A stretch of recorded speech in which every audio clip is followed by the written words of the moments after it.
যেদিন আমার হায়াতের সময় শেষ হয়ে যাবে, একটা সেকেন্ড আগে আসবে না, একটা সেকেন্ড পরে আসবে না। জন্য আল্লাহ বলেন, ইদা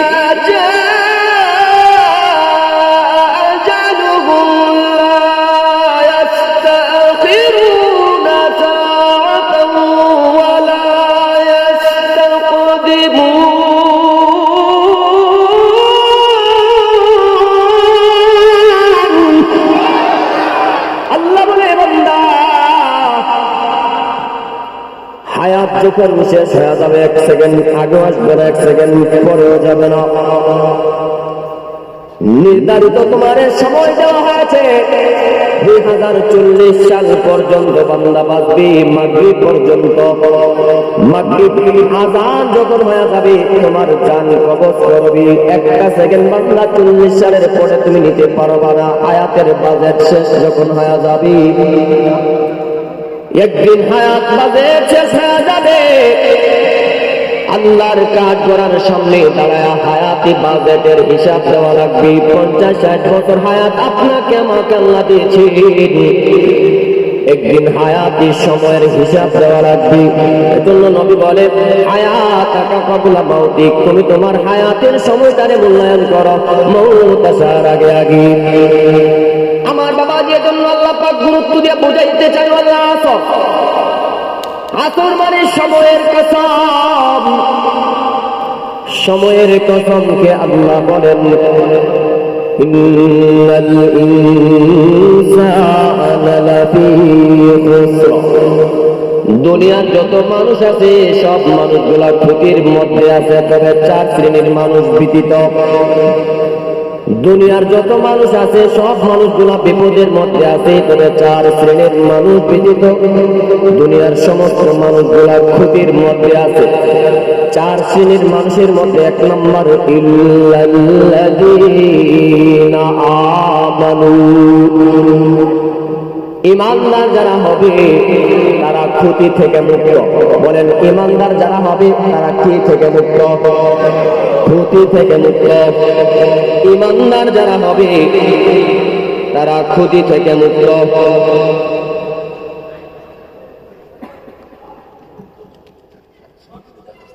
কালো শুনে এখনো ও আচ্ছা, আমি তো এই জন্য বলি, আমি কোনো জায়গায় বয়ান ওঠার আগে আমি আগে সময়টা বলি, আমার সময় তো করবো। কারণ তাফসীর একটা আলোচনা, তো তাফসীর সংক্ষেপ করা যায়, আবার লম্বা করা যায়। অনেক জায়গায় আয়াতের ওয়াজ 3 ঘন্টা করা লাগে, আবার অনেক জায়গায় আধা ঘন্টা শেষ করা লাগে। এই জন্য আমাকে আগে বলাটা উচিত। আচ্ছা, আমি হুজুর কার মানে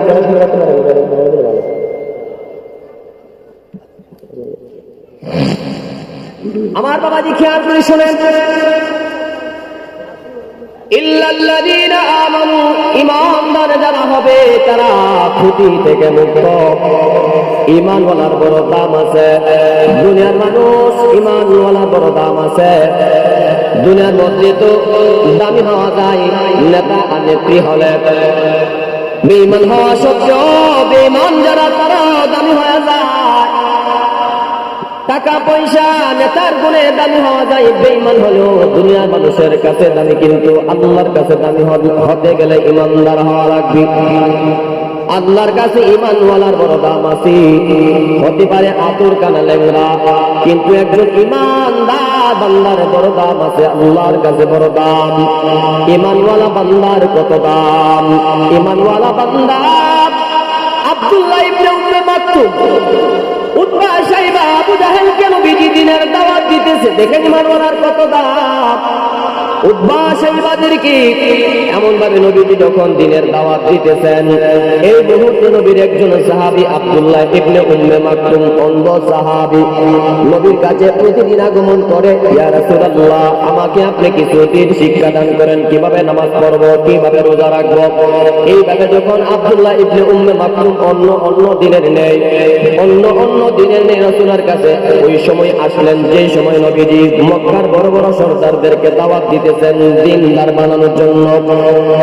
এই মুহূর্তে নবীজি আব্দুল্লাহ ইবনে উম্মে মাকতুমকে দেখিয়া রাগ করলেন, চেহারাটারে মলিন করে ফেললেন। কারণ নবী চিন্তা করলেন, বড় বড় সর্দারদেরকে দাওয়াত দিতেছি, তারা মনে করবে মুহাম্মদের ধর্ম বুঝি হয় কানা আতর কানা ল্যাংড়ারাই বুঝি গ্রহণ করে, এজন্য তাদের মনের ভিতরে এমন একটা ভাব জাগতে পারে। নবীজি চেহারাটারে মলিন করলেন। আব্দুল্লাহ নবীর সাহাবী আব্দুল্লাহ ইবনে উম্মে মাকতুমকে দেখিয়া, অন্ধ বান্দা অন্ধ সাহাবীকে দেখিয়া নবীজি চেহারা মলিন করলেন। এমন অবস্থায় নবীজি চেহারা যখন মলিন করলেন, চেহারাটারে মুখটার মুখ থেকে দেখিয়া নবীজি চেহারাটা ফিরাইয়া নিলেন। আল্লাহ তাআলার তো সহ্য হলো না। আব্দুল্লাহ ইবনে উম্মে মাকতুম অন্ধ থাকা সত্ত্বেও আল্লাহ তাআলা তার জন্য আয়াত নাযিল করে দেয়, আবাসা ওয়া তাওয়াল্লা জাআহুল আ'মা। নবীজি আপনি ভ্রুকুঞ্চিত করলেন, ওয়াতাওয়াল্লা আপনি মুখটারে ফিরাইয়া নিলেন, জাআহুল আ'মা আমার অন্ধ বান্দা এসেছে, আপনি তারে দেখিয়া মুখ ভ্রুকুঞ্চিত করলেন, রাগ করলেন। যেমন ভাবে রাগ করলেন, চেহারা যেমন ভ্রুকুঞ্চিত হয়ে যায়, নিজের কপালের মধ্যে বাস করে রাগের বাস, নবীর কপালের মধ্যে রাগের বাস করলেন। আল্লাহ জানায় দেয় আমার অন্ধ বান্দা এসেছে, নবী আপনি তার থেকে মুখটা ফিরাইয়া নিলেন, আপনি ভ্রুকুঞ্চিত করলেন। ওয়ামা ইউদরিকা লাআল্লাহু ইয়াযাক্কা। নবীজি আপনি কি জানেন, আপনি যদি নসিহত করতেন, আপনার নসিহত গুলা তার জন্য, আপনার নসিহতের মাধ্যমে সে পবিত্র হয়ে যাইত। আউ ইয়াযাক্কারু ফাতানফাহুল যিকরা। আপনি তার নসিহত করতেন, এই নসিহত গুলা তার জন্য উপকারে আসতো। আম্মা মান ইসতাগনা, পক্ষান্তরে আপনি তাদের জন্য ফেদা হয়ে আছেন যারা আপনারে পরোয়া করে না, আপনারে যারা মূল্যায়ন করে না। আনতা লাহু তাসাদ্দা, আপনি তাদেরকে দাওয়াত দেওয়ার জন্য ফেদা হয়ে গেলেন। নবীজি ওমা আলাইকা আল্লাহ ইয়াযাক্কা, উতবা সাইবা বড় বড় সর্দাররা কেন ইসলাম ধর্ম গ্রহণ করলো না, আপনারা জিজ্ঞাসা করবো না, আমি আল্লাহ আপনারা জিজ্ঞাসা করবো না বড় বড় সর্দারদেরকে কেন আপনি ইমানদার বানাইতে পারলেন না, এই প্রশ্ন আমি আল্লাহ তাআলা আপনারে জিজ্ঞাসা করব না, এই দায়ভার আপনার উপর আমি আল্লাহ দিব না। আল্লাহ বলেন, ও আম্মা মান জাআকা ইয়াসআ ওয়া হুয়া ইয়াখশা, পক্ষান্তরে আপনার কাছে কষ্ট করে এসেছে আমার অন্ধ বান্দা, ওয়া হুয়া ইয়াখশা, সে তো আমি আল্লাহরে ভয় করে।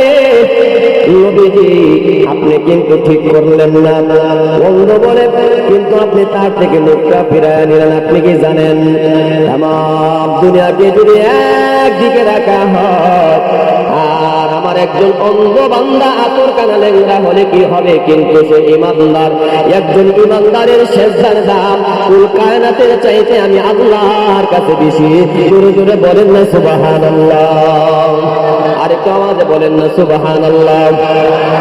বোঝা গেল আল্লাহর কাছে দামি হতে গেলে মাপজন নেতা বড় বড় মোদি বলেন, বড় রাষ্ট্রের প্রধানমন্ত্রী বলেন, কিন্তু বেঈমান তামাম দুনিয়ার রাজা বাদশাহ হয়ে গেল আল্লাহর কাছে একজন আতুর কানা লেংড়া ইমানদারের চাইতে তার দাম আল্লাহর কাছে বেশি না। কথা বলেন ঠিক কিনা? আমার বাবাজি, ইমান বলার বড় দাম আছে। 2 নম্বর, ওয়া আমিলুস সালিহাত, ঈমান আনার পরে যারা আমলে সালেহ করে তাদের বড় দাম আছে। ঈমান আনছে মুসলমান, এখন তো গরু খাওয়াই না মুসলমান হইলাম, বলে কি রে মুসলমানের করে মুসলমান হয়েছে কিন্তু নামাজ রোজার খবর নাই, এমন করা যাবে না। ক্ষতি থেকে মুক্ত হতে গেলে ঈমান আনার পরে ঈমানের দাবি আপনার নামাজ পড়া লাগবে। নামাজ পড়া দরকার আছে না নাই? কথা সংক্ষেপ করে দিতে চায় বাবাজি, ঈমানওয়ালা বান্দার বড় দাম আছে, ঈমানওয়ালা বান্দার দাম আছে। ঈমান আনার পরে আমলে সালেহ যারা করবে তার দাম আছে আল্লাহর কাছে। আমলে সালেহ করতে হবে, আমলে সালেহ নামাজ। ঈমান আনার পরে আল্লাহর হুকুম নামাজ, 5 ওয়াক্ত নামাজ আপনার আদায় করা লাগবে। 5 ওয়াক্ত নামাজ যে বান্দা আদায় করে, নবী বলেন তোমার সন্তান যখন 7 বছর বয়স হয়ে যাবে তুমি তারে নামাজের জন্য আদেশ করো। ওয়াজিবুহুম আলাইহা ওয়া হুম আবনা ও আশারা সিরিন 10 বছর বয়স হলে নামাজ না পড়লে বেতের আঘাত করে মসজিদে পাঠাও। মসজিদে যায় কিন্তু আল্লাহর বান্দা সন্তানকে নিয়ে যায় না। আল্লাহ তাআলা বলেন আপনি বলে দেন আপনার উম্মতদেরকে নামাজ সঠিকভাবে হেফাজত করতে, আমি আল্লাহ তাআলা তার কুদরতি ভাবে তার সংসারের হেফাজত আমি আল্লাহ করব। বলেন না সুবহানাল্লাহ। আমার বাবাজি, যারা আমলে সালেহ করবে তারা ক্ষতি থেকে মুক্ত। 2-3 নাম্বার ক্ষতি থেকে মুক্ত কারা? ওয়াতাওয়াসাউ বিল হাক্কি, যারা হক কথা বলে, হকের উপদেশ দেয়। হক যারা বলে তারা ক্ষতি থেকে মুক্ত। যারা হক কথা বলে না, জানা শোনা সত্য যারা হক কথা বলে না, হাসরের ময়দানে একদিন আল্লাহর কাঠগড়ার সামনে তারা হিসাব দেওয়া লাগবে। তোমার বাড়ির সামনে বক বাজানো হয়েছে, তুমি কেন বাধা দিলা না? তোমার দোকানের সামনে দুই পিটায়া নর্তকী আনিয়া এমন ভাবে গান বাজনা করছে, তুমি কেন বাধা দিলা না? তোমার নবী মুহাম্মদ নবীরে গালি দিয়েছে, তোমার কোরআনকে নিয়ে কটাক্ষ করেছে, তোমার রাসূলকে নিয়ে কটাক্ষ করেছে, তুমি কেন চুপ থাকলা? তুমি কেন প্রতিবাদ করলা না? হক কথা বললা না? যারা হক কথা বলবে না একদিন আল্লাহর কাঠগড়ার সামনে তারা হিসাব দেওয়া লাগবে। কথা বলেন ঠিক না?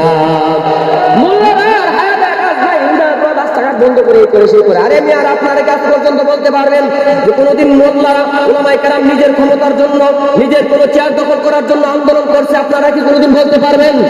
প্রিয় তাওহীদি জনতা, শাপলা চত্বরে উলামায়ে কেরাম রক্ত দিয়েছে শুধু নবী মুহাম্মদের ইজ্জতের জন্য। এজন্য আপনাকে বুঝতে হবে, নবীকে যখন বেঈমান নাম টাকা পাইবে খেলার মধ্যে ধরে ফেলছে, কিন্তু ওমর বললেন নবী তারে শেষ করে দেয়। নবী বললেন না, ব্যক্তিগতভাবে আমাকে আক্রমণ করেছে, আমি তারে ক্ষমা করে দিয়েছি। এটা আমি নবী মুহাম্মদের রাসূলের আদর্শ। কিন্তু শুনে রাখেন, নবীজি বুঝাইতে চাই, আমি স্বয়ং 19টি যুদ্ধের মধ্যে অংশগ্রহণ করেছি, 27টা যুদ্ধ নিজে পরিচালনা করেছি। এই সমস্ত যুদ্ধ জিহাদে অংশগ্রহণ করেন তোমাদেরকে বুঝাইয়া দিতে চাই, উম্মতেরা তোমরা শুনো, ব্যক্তিগতভাবে তোমাদেরকে যদি কোনো নাস্তিক আঘাত করে, কোনো বেঈমান আঘাত করে, তোমরা ক্ষমা করে দিও। এটা আমি মুহাম্মদ রাসূলের আদর্শ। কিন্তু তোমার ইসলামকে নিয়ে কেউ কথা বলবে, তোমার রাসূলকে নিয়ে কেউ কথা বলবে, তোমার মসজিদ মাদ্রাসা ভেঙে দেওয়ার জন্য কোন নাস্তিক এগিয়ে আসবে, তোমার ধর্মকে কেউ অবমাননা করার চেষ্টা করবে, তখন আমি রাসূলের আদর্শ ইল্লাল্লাহ জিকির করা নয়। আমি যেমন ভাবে উহুদের ময়দানে দাঙ্গাল শহীদ করেছি, উম্মত তোমাদেরকে শিক্ষা দিয়ে যায়, বেঈমান যখন আমারে গালি দিবে, মান সাব্বা নাবিয়ান ফাকতুলহু, কোন নাস্তিক যদি আমার নবীকে গালি দেয় তখন তার গর্দান উড়িয়ে দেওয়া, এটা আমি রাসূলের আদর্শ। কথা বলেন ঠিক কিনা মুসলমান? আরে তাকবীর! সাবিলুনা সাবিলুনা আল জিহাদ আল জিহাদ। এজন্য কেউ ক্ষমতা হারাইছে, কেউ ক্ষমতায় আসবে। মুহাম্মদ রাসূলের ক্ষেত্রে যদি কেউ কথা বলে, আমার ইসলাম নিয়ে কেউ কথা বলবে, তার অস্তিত্ব বাংলাদেশে থাকবে না। কথা বলেন ঠিক কিনা? শাপলার বাহিনীরা আছে কিন্তু শাহবাগীরা পলাইছে। সুতরাং যুগ যুগ ধরে নবীর মুহাম্মদের দুশমনরা পলাইছে এবং মুহাম্মদের আশিকরা ঠিকই ময়দানে আছে, কারণ তারা মরতে পারে, বাতিলের সামনে মাথা নত করতে পারে না। কথা বলেন ঠিক কিনা? ক্ষতি থেকে মুক্ত। ওয়াতাওয়াসাউ বিস-সাবর, যারা ধৈর্য ধারণ করে, ধৈর্য ধারণের জন্য উপদেশ দেয়, তারাও ক্ষতি থেকে মুক্ত। তাহলে বোঝা গেল ধৈর্য ধারণ করা লাগবে।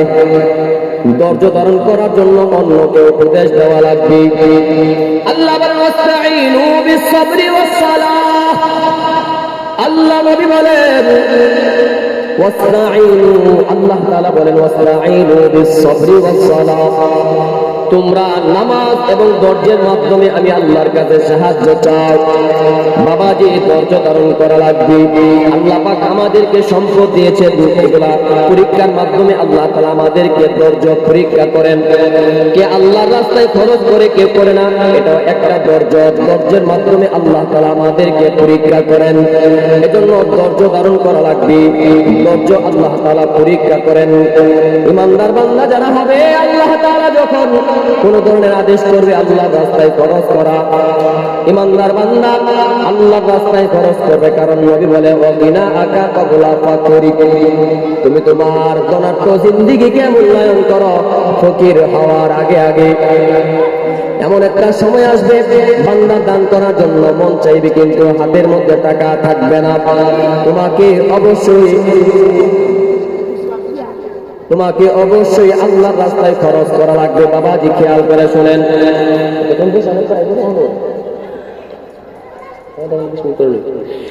আমার বাবাজি খেয়াল করে শুনুন, দর্দ করা লাগবে। আল্লাহ নবী ইব্রাহিম আলাইহিস সালাম, ইব্রাহিম আলাইহিস সালামকে আল্লাহ তাআলা সম্পদ দিয়েছিল। সম্পদ আল্লাহর রাস্তায় খরচ করে কিনা আল্লাহ তাআলা তারে পরীক্ষা করলেন। নবী ইব্রাহিম দুপুরবেলা খাবার খাইতেছেন, এই মুহূর্তে আল্লাহ তাআলা একজন ফেরেশতা মানুষ রূপে পাঠায়া দিলেন। দরজার কাছে আসিয়া এমন ভাবে ফেরেশতা মানুষ রূপী ফেরেশতা বলতেছেন, সুবহানাল মুলকি ওয়াল মালাকুতি ওয়াল ইজ্জাতি ওয়াল আযমাতি ওয়াল কিবরিয়াই ওয়াল জাবারুত।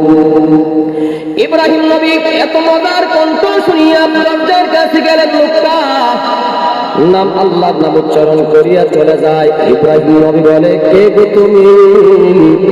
আমার মাওলার নামটা এত চমৎকার করে তুমি নিয়েছ, তুমি কি আমার মাওলার নামটা এত চমৎকার করে নিয়েছ?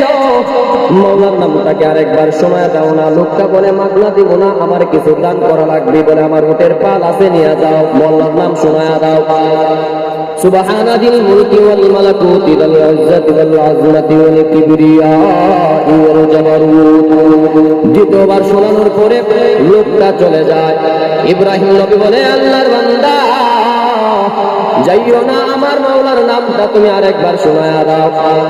মাওলার নামটা বলে, আমি তো মাগনা শোনাইবো না, কি দান করবা বলো?